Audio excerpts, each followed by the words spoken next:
Assalamualaikum.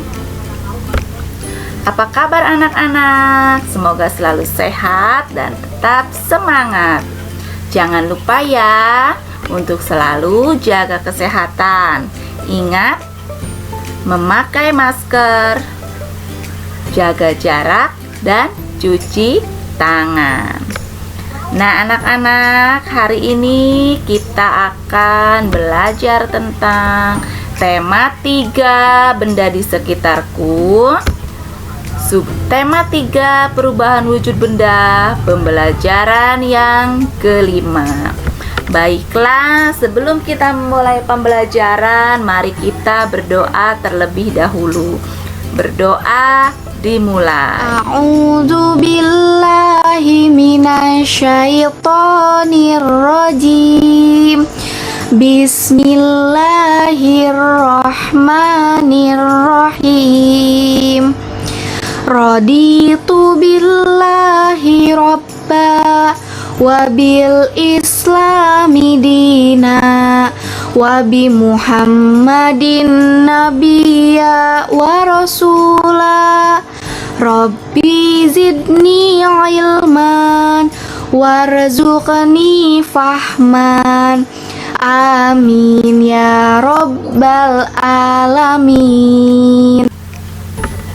Berdoa selesai. Oke, mari kita simak pembelajaran hari ini ya. Tujuan dari pembelajaran hari ini yaitu untuk bahasa Indonesia dapat menyusun paragraf tentang perubahan wujud benda menjadi cerita yang runtut dan urut. Kemudian dapat memasangkan istilah perubahan wujud benda dengan artinya. Dan untuk matematika yaitu dapat memecahkan masalah sehari-hari yang berkaitan dengan konversi berat melalui menelaah soal cerita. Tujuan berikutnya dapat memasangkan satuan kilogram dengan satuan gram yang sesuai. Nah anak-anak, tentu kalian tahu kapur barus ya. Kapur barus itu untuk apa? Iya, bagus sekali. Kapur barus itu bisa digunakan untuk pengharum pakaian atau ruangan. Bacalah wacana berikut ini.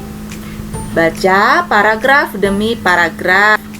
Susunlah paragraf sehingga menjadi cerita yang urut. Nomorilah urutannya di kotak yang disediakan. Nah, perhatikan anak-anak, di sini ada sebuah paragraf atau wacana yang acak. Nah, kita diminta untuk mengurutkan wacana tersebut sehingga menjadi cerita yang runtut. Nah, baiklah, sekarang kita perhatikan urutan yang pertama. Di sini ada sudah ditentukan ya. Pernahkah kamu melihat atau menggunakan kapur barus? Kapur barus dapat dijumpai sehari-hari. Bentuknya bulat dan beraneka warna. Apakah kegunaan kapur barus? Nah, di sini di paragraf pertama adalah menanyakan apa kegunaan dari kapur barus.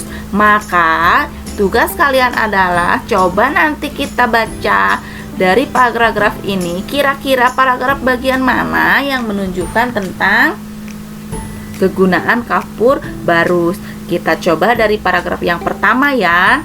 Nah, pada paragraf pertama di sini adalah kapur barus digunakan untuk menghilangkan bau yang tidak sedap.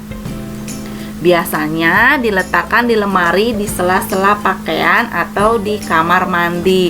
Nah, ternyata di paragraf pertama ini sudah dijelaskan kegunaan kapur barus. Maka paragraf pertama adalah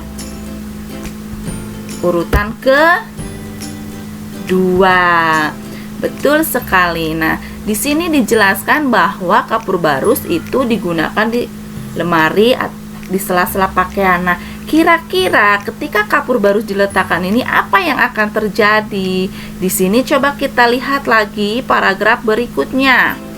Di sini apakah kapur barus lama-lama mengecil? Apakah peristiwa menyublim? Nah, di sini apa yang terjadi pada kapur barus? Lama-kelamaan kapur barus akan mengecil dan habis. Apa yang terjadi? Nah, berarti paragraf yang kelima ini ada hubungannya dengan paragraf yang kedua, yaitu kapur barus lama-kelamaan mengecil. Maka paragraf yang kelima ada di urutan ketiga. Nah, lanjutkan ke paragraf berikutnya. Nah, setelah di sini dijelaskan bahwa kapur barus lama-lama mengecil, maka apalagi yang terjadi? Nah, ini di sini di paragraf ketiga ternyata di sini disebutkan kapur barus lama-kelamaan mengecil dan habis karena terjadi perubahan wujud pada kapur barus. Perubahan wujud dari padat menjadi gas. Perubahan wujud dari padat menjadi gas disebut menyublim. Nah, berarti paragraf ketiga adalah urutan di nomor 4. Dan berarti paragraf yang keempat adalah ada di urutan yang kelima. Apa itu paragraf yang keempat?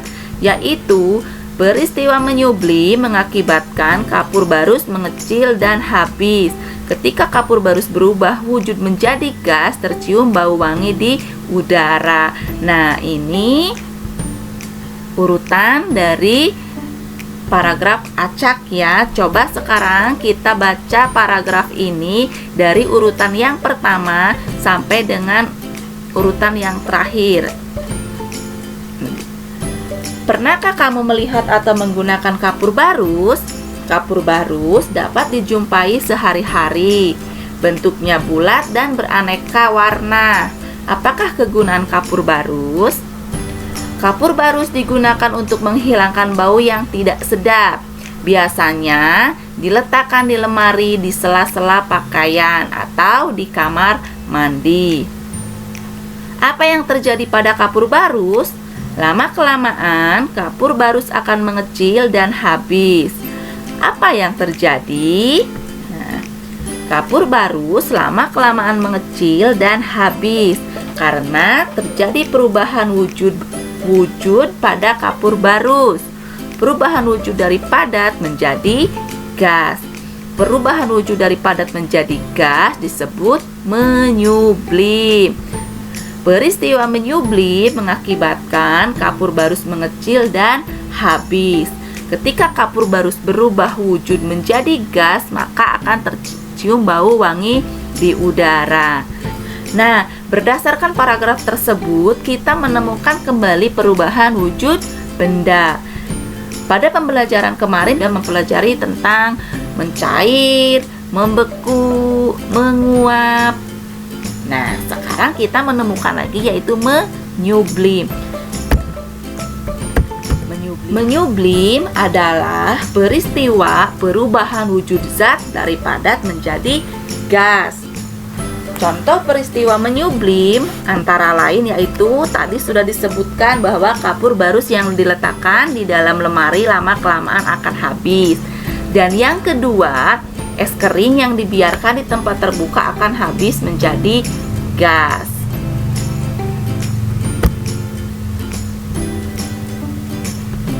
Ternyata perubahan wujud itu tidak hanya menyublim. Tahukah kamu, perubahan wujud juga terjadi dari benda gas menjadi padat. Perubahan wujud benda dari gas menjadi padat disebut menghablur atau mengkristal.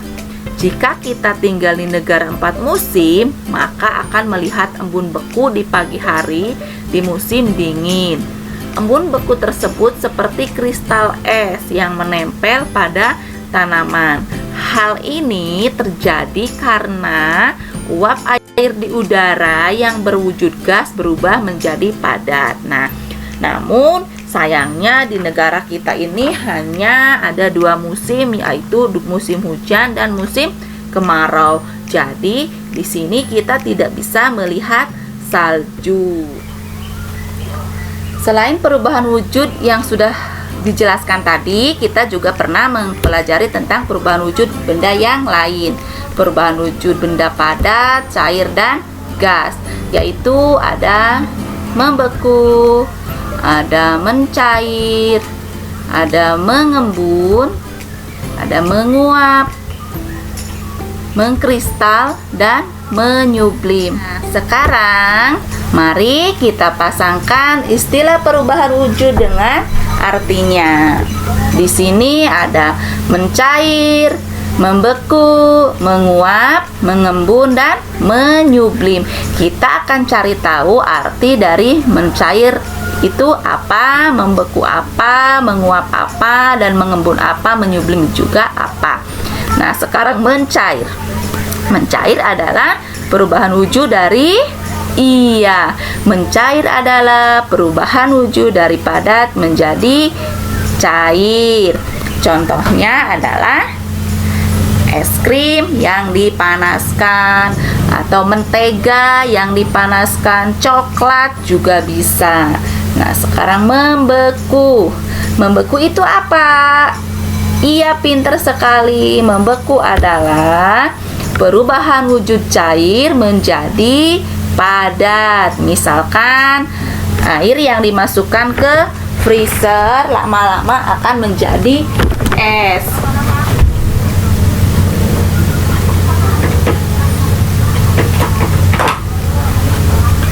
Yang selanjutnya adalah menguap. Kira-kira menguap itu apa ya? Menguap adalah perubahan wujud cair menjadi gas. Ada lagi mengembun. Ayo, kira-kira mengembun itu apa?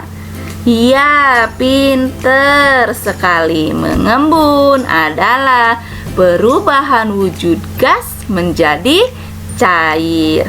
Dan yang terakhir adalah menyublim. Menyublim itu perubahan wujud padat menjadi gas. Nah, ini adalah arti dari kata mencair, membeku, menguap, mengembun, dan menyublim.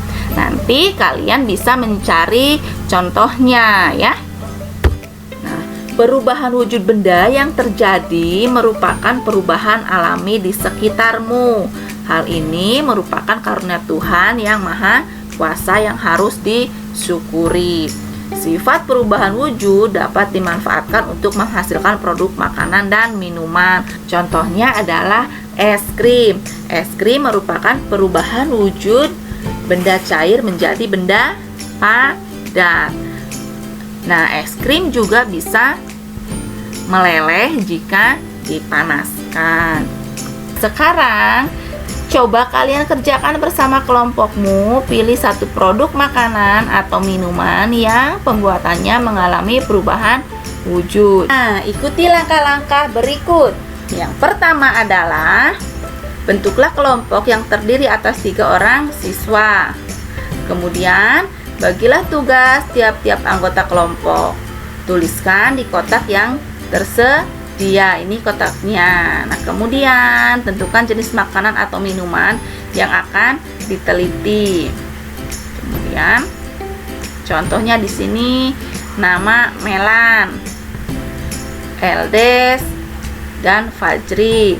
Apa tugasnya? Tugasnya misalkan Melan tugasnya adalah membawa air minum. Eldes tugasnya adalah membawa coklat balok, dan Fajri tugasnya misalkan membawa es batu. Kemudian tentukan jenis makanan atau minuman yang akan diteliti. Nah, kita akan membuat es coklat. Nah, selanjutnya carilah informasi tentang makanan atau minuman tersebut seperti bahan yang digunakan, cara memasak, dan perubahan wujud yang terjadi. Nah, tadi ketika kamu ingin membuat es coklat, maka bahan yang digunakan adalah coklat. Cara memasaknya adalah dipanaskan, dan kemudian perubahan wujud yang terjadi adalah mencair. Coba kalian juga bisa mengerjakannya atau menentukan bahan makanan yang lain di rumah. Kemudian kalian akan tuliskan tugas anggota kelompok dan. Nah, es krim juga bisa meleleh jika dipanaskan. Es krim supaya tidak meleleh maka akan dimasukkan ke freezer. Namun krim juga bisa tetap membeku apabila diletakkan di dalam es krim. Nah, es kering sering digunakan untuk mempertahankan suasana tetap dingin sehingga cocok untuk mendinginkan es krim. Es kering diletakkan di sekitar es krim untuk mempertahankan es krim tetap beku. Jika wadah penyimpanan es krim ditutup, maka es krim berubah menjadi gas secara perlahan. Jika wadahnya terbuka, es krim akan lebih cepat menguap. Nah, Ayah Siti membeli 1 kilogram es krim. Setelah 3 jam diletakkan di tempat terbuka, maka es krim mengecil dan ada yang menghilang. Mengapa? Ternyata terjadi peristiwa menyublim pada es kering tersebut. Nah, ketika ditimbang, es kering yang tersisa adalah 400 gram. Berapa gram es kering yang telah berubah menjadi gas? Mari kita mencari jawaban dari soal cerita tersebut. Nah, mula-mula berat es krim adalah 1 kilogram. Sisa berat es kering setelah 3 jam 400 gram. Nah, jumlah es krim yang menyublim adalah, jangan lupa apabila ada soal yang berbeda satuan, maka kita harus menyamakan dulu satuan tersebut. Nah, di sini kemarin kita sudah mempelajari bahwa 1 kilogram sama dengan 1000 gram. Nah, perhatikan kembali ke jawaban soal yang tadi. Nah, berat es kering mula-mula 1 kilogram. Kemudian setelah 3 jam tersisa 400 gram.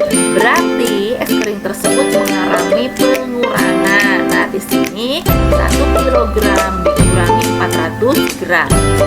Sudah disebutkan bahwa 1 kilogram adalah 1000 gram.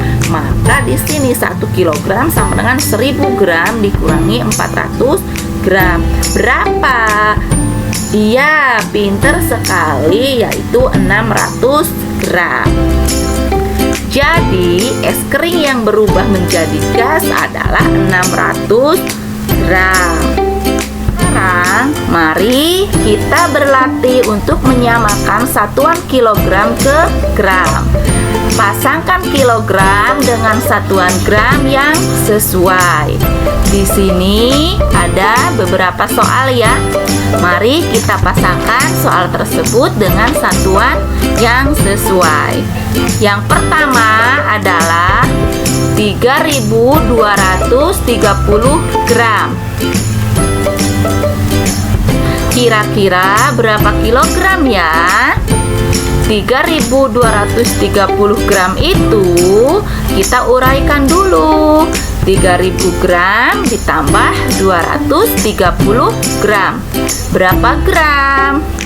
Nah, ingat, tadi 1 kilogram adalah 1000 gram. Berarti ini kebalikannya. Kalau 3000 gram berarti adalah 3000 kilogram karena dibagi 1000 lalu ditambah 230 gram. Nah, 3 kilogram tambah 230 adalah 3 kilogram 230 gram atau 3 kilo lebih 230 gram. Berarti yang mana? Nah, ini adalah pasangannya 3230 gram. Pasangannya adalah 3 kilogram 230 gram. Nah, sekarang mari kita cari pasangan soal yang selanjutnya. 3 kilogram 23 gram atau 3 kilogram lebih dari 23. Nah, Coba sekarang soal yang berikutnya. 3.203 gram. Berapa kilogram ya? Nah, 3.000 gram ditambah 203 gram berapa kilogram? Iya, berarti 3 kilogram ditambah 203 gram atau 3 kilogram 203 gram. Berarti ini adalah pasangannya. Nah, kita lanjutkan ke nomor selanjutnya, yaitu soal selanjutnya adalah 3.002 gram. Kira-kira berapa kilogram? 1000 gram ditambah 2 gram. Berapa kilogram? 3 kilogram ditambah 2 gram, yaitu 3 kilogram 2 gram. Nah, berarti pasangannya adalah yang ini. Nah, ini tinggal satu soal lagi. 3.320 gram berapa kilogram? Silahkan kalian hitung sendiri ya. Jangan lupa untuk menyamakan penyebutnya. Nah, untuk menambah pemahaman kalian, coba sekarang selesaikan soal di bawah ini. Ibu Dayu membeli 2 kg 500 gram coklat untuk membuat kue tar. Coklat yang dicairkan sebanyak 1 kg 200 gram. Berapa gram coklat yang belum dicairkan? Nah, bagaimana caranya? Yaitu, mari kita menjawab pertanyaan berikut. Coklat ibu mula-mula adalah 2 kg 500 gram. Kemudian dicairkan 1 kg 200 gram. Coklat yang belum dicairkan, yaitu berarti 2 kg 500 gram dikurangi 1 kg 200 gram. Nah, kilogram 500 gram dikurangi 1 kg 200 gram, maka adalah 1 kg 300 gram. Nah, ingat ya, 1 kg itu 1000 gram, maka di sini 1 kg 300 gram itu 1000 gram ditambah 300 gram. Jadi apa? Ya, 1300 gram. Nah, jadi coklat yang belum dicairkan adalah 1300 gram. Nah, kalian bisa mengerjakan soal-soal berikutnya di buku siswa ya. Jangan lupa, jika ada perbedaan satuan, maka harus disamakan terlebih dahulu. Baiklah, terima kasih anak-anak. Cukup sekian pembelajaran hari ini. Jangan lupa untuk selalu menjaga kesehatan dan tetap semangat. Wassalamualaikum warahmatullahi wabarakatuh.